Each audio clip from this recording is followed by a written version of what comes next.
Hi, hope you had a fantastic Christmas. Hey, I know we've all been hearing about rates are dropped and all that kind of thing, and the Fed did this, the Fed did that. But what's really important to me is to give you backstory. I want to hopefully give some education. So when you're talking to people, it's like, okay, here's what they said, but what's behind it, and actually give you more in depth or deeper levels worth of talking points. So here's a video came out actually the next day after the Fed. It was about been almost 10 days ago, so more than 10 days, December 14th.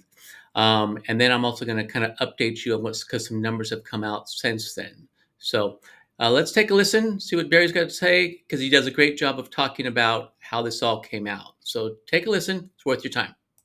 Number one, Jerome Powell comes out and fully says that they will begin cutting rates before core PCE hits 2%. This was a big confirmation from Jerome Powell to come out and openly talk about this, not in a hypothetical sense as been done in the past that we might, but this is a we will. He was firm. We're not going to wait. And that's smart.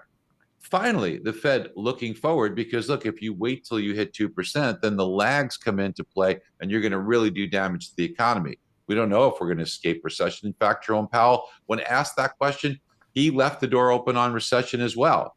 Now, speaking of when they will start cutting, since he said we're not going to wait for two, the follow-up question was, well, do you have a rate? Let's say that you would start cutting, and he did not want to. It was wise for him not to go ahead and say, oh, we'll do it at this specific time.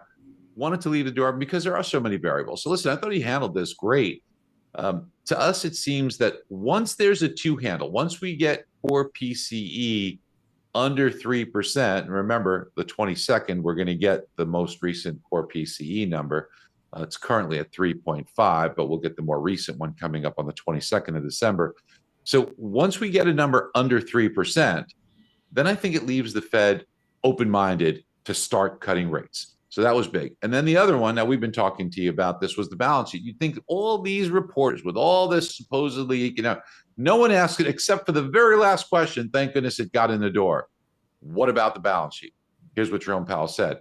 We're not thinking about it right now, but he did acknowledge that it would probably be something that they would have to do because he talked about he didn't use the metaphor, but it's kind of like driving one foot on the gas, one foot on the brake. He said the words, we'd be easing on one end, but then we'd be tightening on the other.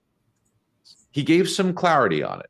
He said, if we're just trying to normalize, so we're not in a more tightening phase, if we're not trying to slow things down, then maybe they can afford to do that.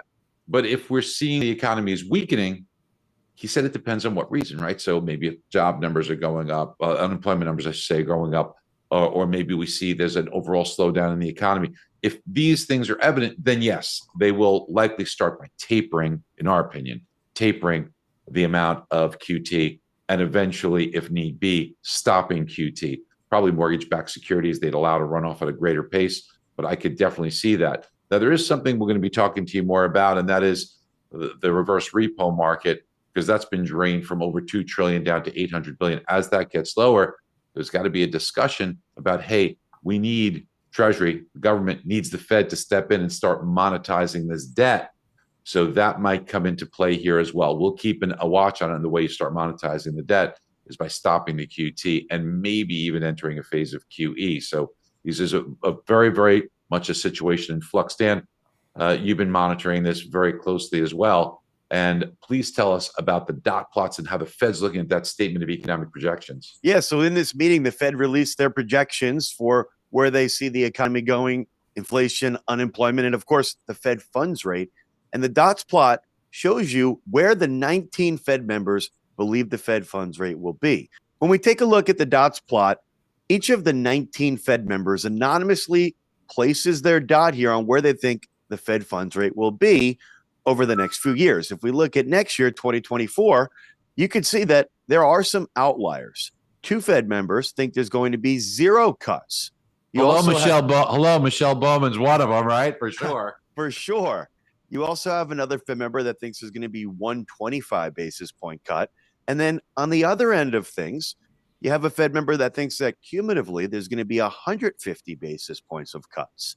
But the vast majority, 15 out of the 19 of these Fed members, think the Fed funds rate is going to be reduced by somewhere between 50 and 100 basis points. And really, the mean is probably right in here around 75 basis points, which could be 325 basis point cuts, or it could be less if they get a little bit more aggressive and cut by more than 25 basis points in one meeting. Now, Barry, one thing that could influence this, obviously, is what happens with the economy as well as the unemployment rate. Yeah, then taking another look at this chart right here, what you could see is you do see that there is a consensus, as you pointed out, right in the middle, but there are a few outliers, right? So let's take a look at where they think unemployment's going to be, and you can almost see where some of them are.